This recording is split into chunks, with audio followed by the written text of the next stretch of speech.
মুন্সি নজিবুল করিম যেখানেই যাবে আমরা সেখানেই যাব। মুন্সি নজিবুল করিম যে দলে যাবেন তারাও সেখানে থাকবেন। বিধানসভা নির্বাচন ঘোষণার আগে তৃণমূলের নেতাকর্মীদের এই মন্তব্য ঘিরে রাজনৈতিক জল্পনা তুঙ্গে। উল্লেখ্য, বেশ কয়েকদিন আগে খানাকুলের দাপুটে তৃণমূল নেতা মুন্সি নজিবুল করিম কোনো ব্যানার ও রাজনৈতিক পতাকা ছাড়াই খানাকুল 2 নম্বর ব্লকে তার অনুগামীদের নিয়ে এক কর্মী বৈঠক করেছিলেন। রবিবার তিনি খানাকুল 1 নম্বর ব্লকের ধরমপুর এলাকায় বিপুল পরিমাণে অনুগামীদের নিয়ে সভা ও মিছিল করেন। তার অনুগামীদের স্পষ্ট বক্তব্য, মুন্সি নজিবুল করিম যেখানে যাবেন তারাও সেই পথে চলবেন। এখন দেখার বিষয়, বিধানসভা নির্বাচনের আগে মুন্সি নজিবুল করিম আদেও কি তৃণমূলে থাকবেন না অন্য কোনো দলে যোগদান করবেন। মুন্সি নজিবুল করিম যেখানেই যাবে আমরা সেখানেই যাব। আর মুন্সি নজিবুল করিম আমাদের খানাকুলের পথ প্রদর্শক। ঠিক আছে, উনি যদি আইএসএফে যোগদান করে বা বিজেপিতে, ওই প্রশ্ন আসছে না। আমি একটা কথাই বলেছি যে মুন্সি নজিবুল করিম স্ট্যান্ড বাই যেখানে হবে, আমাদেরও স্ট্যান্ড বাই সেখানে হবে। না, আমাদের তো সিদ্ধান্ত আছেই, চলছে, এবং একদিনে তো সব কিছু হয়ে যায় না। আমরা যেগুলো আপনাদেরকে বললাম যে খানাকুল 2 নম্বর ব্লকে গত সপ্তাহে আমরা একটা প্রোগ্রাম করেছিলাম।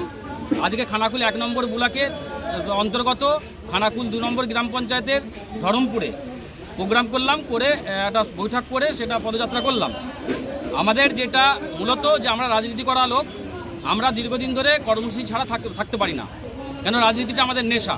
সেই জায়গায় দাঁড়িয়ে আমাদের সাথে যে আমাদের রাজনৈতিক সহযোদ্ধা যারা দীর্ঘদিন ধরে বিভিন্ন লড়াই আন্দোলনের সাক্ষী, সেই সকল যেসব কর্মী সহযোদ্ধা, তার সাথে যাতে আমাদের যে সুবর্ণদায়ী বা সমর্থক, তাদেরকে নিয়ে আজকে আমরা একটা আগামী দিনের আমাদের পথ চলা কী হবে তার দিক নির্দেশ নিয়ে একটা আলোচনা হলো, এবং তার সাথে সাথে আমরা আজকে একটা পদযাত্রা করলাম। এবং আগামী বিধানসভা নির্বাচন যেহেতু আসছে, সেই নির্বাচনে আমাদের কি ভূমিকা হবে এবং কিভাবে আমরা ওই নির্বাচনে এই যে রাজনৈতিক নির্বাচনী যে যুদ্ধ, তাতে কিভাবে আমরা লড়াই আন্দোলনকে সংগঠিত করব, সেই সব নিয়ে একটা আলাপ আলোচনা হল। যেহেতু এটা ইনডোর বৈঠক, সেখানে আমরা 2 নম্বর ব্লকে করেছিলাম, আজকে 1 নম্বর ব্লকে করলাম।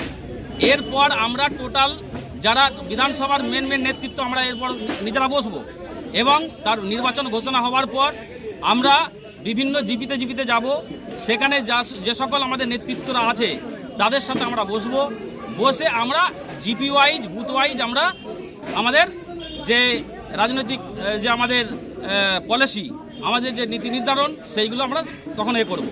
আমার তো কোনো রাজনৈতিক ব্যানারই এখানে নেই, কোনো পতাকা ফেস্টুন কিছু দেখতে পাচ্ছেন?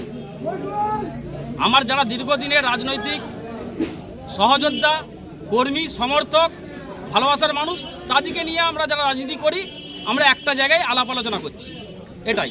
মিছিল তো করলেন? হ্যাঁ, পদযাত্রা করলাম। পদযাত্রার মাধ্যমে মানুষের কাছে যে আমরা আছি, আমরা খানাকুলের মানুষের সুখে দুঃখে আপদে বিপদে সবসময় আছি, আমরা সংগঠিত, আমরা খানাকুলের মানুষ, খানাকুলেই আমরা মরবো, খানাকুলে আমরা আজীবন থাকবো, আমরা আছি। রাজনৈতিক ভবিষ্যৎ তো আমাদের রাজনীতি করছি, রাজনীতি করি। নিউনুর সোফা সেন্টার, এখানে সমস্ত রকম সোফা পাইকারি ও রিটেলে বিক্রয় করা হয়। সমস্ত সোফা নিজস্ব কারখানায় তৈরি করা হয়। প্রোপাইটার হানিফ হোসেন খাঁ ও রুহুল হোসেন খাঁ, বড়ডোঙ্গল হাটতলা সিনেমা হলের সন্নিকটে, হুগলি। যোগাযোগ 7797170093 এবং 9382003105।